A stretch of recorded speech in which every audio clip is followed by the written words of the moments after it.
Jason Clarke, the rugged everyman whose portrayals in Oppenheimer and Dawn of the Planet of the Apes have etched him as cinema's go-to for brooding intensity, stands at a pivotal juncture.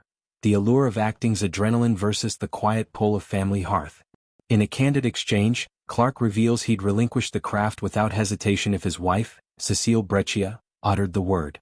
Sharing 2 children with the model-turned-producer, Clarke's life is a tapestry of globe-trotting shoots and school runs, a delicate balance he navigates with unwavering priority. "I really would," he affirms when posed the hypothetical, his voice steady with conviction. This isn't resignation but radical devotion, a declaration that professional laurels pale against domestic bliss. "I've got no complaints with what I've done. It's important for my family to be happy. I love them a lot," he adds, distilling years of reflection into a creed of selfless love. Clarke's candor unveils the hidden calculus of stardom's toll.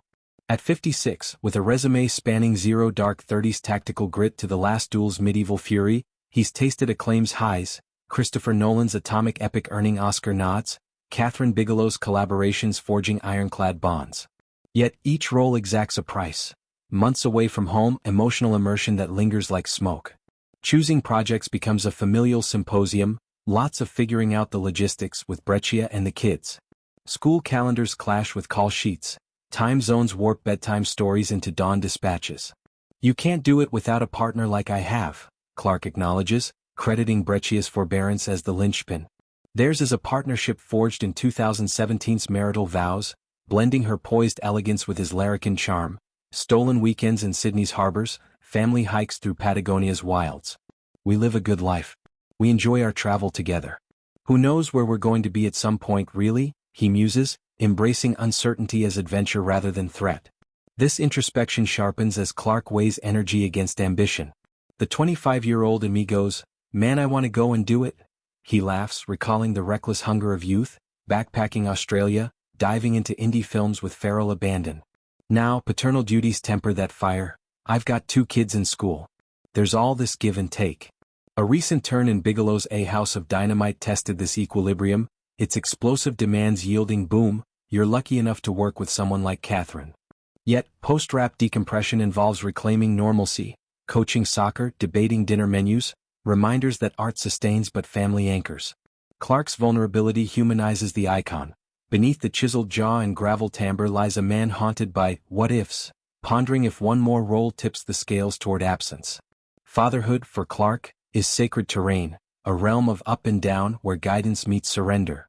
"I want to be a great father, whatever that entails," he vows, drawing from his own Aussie upbringing, parents who instilled autonomy, letting him chart paths from carpenter's apprentice to Hollywood's fray. He aims to mirror that gift, teaching resilience through backyard cricket, modeling vulnerability in quiet confessions. "I can show them the way, I can teach them things and all that, but I want to make sure that they feel like their life is their own, like mine was for me," he elaborates. This philosophy counters the industry's paternal pitfalls, absent dads chasing spotlights, positioning Clarke as a counter-narrative.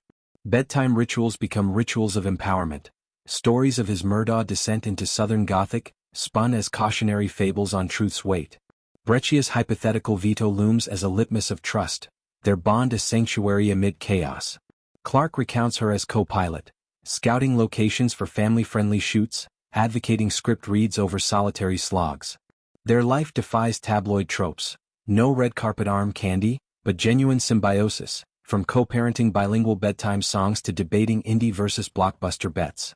"That's what my parents gave me," he reflects, closing the circle. Freedom as the ultimate inheritance. Clarke's Crossroads illuminates acting's double helix, ecstasy and exile.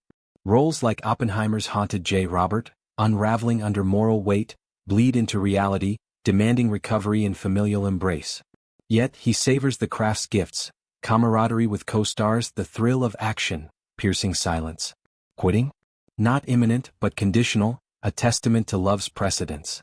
In an industry devouring souls, Clarke's stance is revolutionary. Career as choice, not chain. As he eyes horizons, perhaps directing or penning memoirs, his narrative inspires. Success measured not in reels but roots, where quitting might be the boldest encore.